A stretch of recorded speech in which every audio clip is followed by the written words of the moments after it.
Hello everyone, welcome to our YouTube channel. आई टैब में आप सभी दोस्तों को स्वागत है। तो ये हम आपके लिए लेकर आए हैं आपके पेपर 1 इंट्रोडक्शन टू डिसेबिलिटी की यूनिट 2 के क्वेश्चन नंबर 1 यानी कि यूनिट 2.1 श्रवण दोष hearing impairment. What is the hearing impairment? तो आज हम जानेंगे हेयरिंग इम्पेयरमेंट के बारे में। तो यदि आप हमारे चैनल पर नए हैं तो आप हमारे चैनल को सब्सक्राइब कर सकते हैं और अपने दोस्तों या क्लासमेट तक हमारे वीडियो को शेयर कर सकते हैं। तो अब वीडियो स्टार्ट करते हैं। तो आप देखेंगे श्रवण दोष सुनने की शक्ति में किसी भी प्रकार की कमी को सुनने का बाधक मानते हैं। यह किसी प्रकार व किसी भी सीमा तक हो सकता है। सुनने में बाधा की सीमा अधिक शक्तिशाली हो जाने से भाषा और वाणी की प्राकृतिक प्रकृति में रुकावट आती है। इसके साथ मौखिक बातचीत में बाधा उत्पन्न होती है, जिसे हम श्रवण दोष अथवा बहरापन कहते हैं। दोस्तों, इसमें बताया गया है कि सुनने की शक्ति में जब किसी प्रकार की कमी या बाधा आ जाती है तो यह किसी भी सीमा तक हो सकता है। यानी कि यदि आपको नॉर्मल व्यक्तियों की तुलना में ध्वनि सुनने में परेशानी आ रही है, समस्या आ रही है, तो वहाँ पे आपको श्रवण दोष हो सकता है। और इसका कोई निश्चित नहीं है कि ये कंप्लीटली आपको बिल्कुल सुनाई नहीं देगा, कम सुनाई देगा। ये किसी भी सीमा तक हो सकता है। आगे हमने इसमें बात की थी, यदि यदि श्रवण दोष एक अत्यधिक सीमा तक हो जाता है तो उससे वाणी और भाषा के प्राकृतिक प्रकृति में रुकावट आती है। यानी कि यदि आप किसी ध्वनि को सुन ही नहीं पाएंगे तो आप अपनी भाषा में संप्रेषण भी नहीं कर पाएंगे।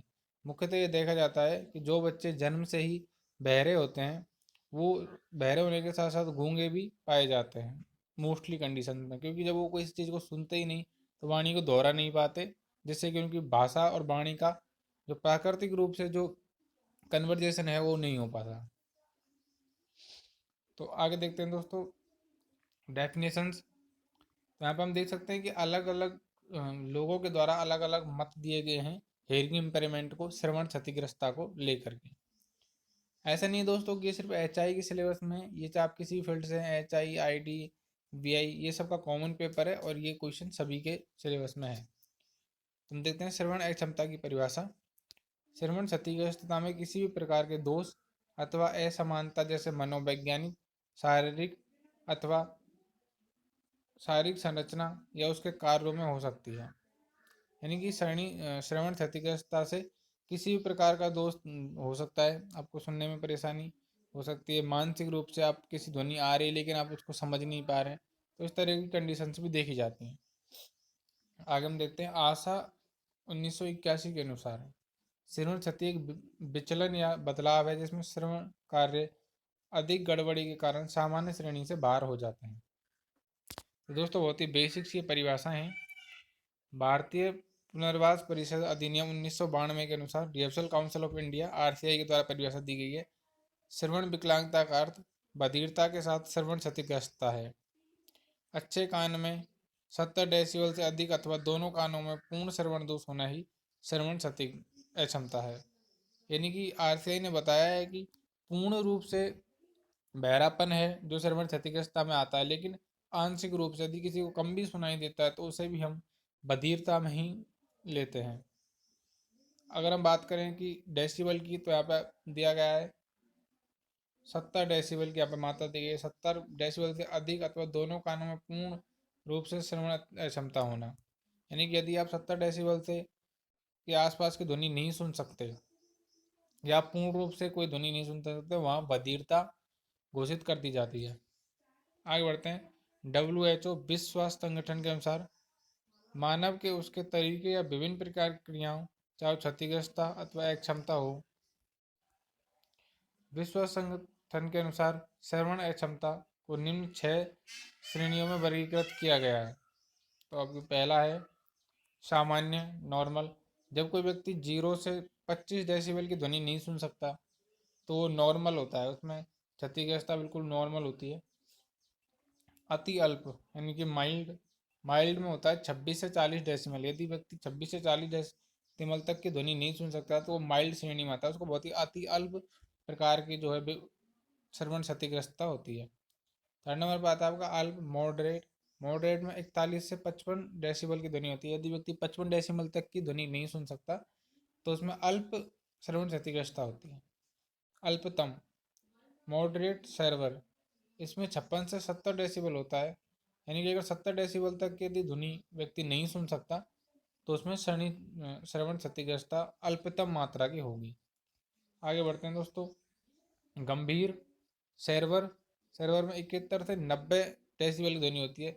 यदि आप 71 से 90 डेसिबल की ध्वनि यदि कोई बच्चा नहीं सुन सकता तो उसमें गंभीर रूप से श्रवण अक्षमता है। 6 नंबर पर आता है अति गंभीर प्रोफाउंड, जिसमें 91 डेसिबल से ऊपर की भी यदि कोई व्यक्ति ध्वनि नहीं सुन सकता तो अति गंभीर की श्रेणी में आता है, जो पूर्ण रूप से जिसको हम बधिरता घोषित कर देते हैं।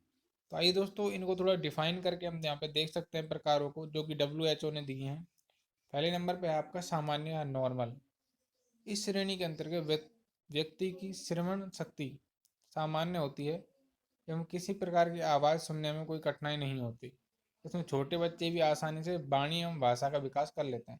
जैसा कि दोस्तों हमने बताया था, यहाँ पे सामान्य में 0 से 25 डेसिबल तक की ध्वनि में सामान्य होता है।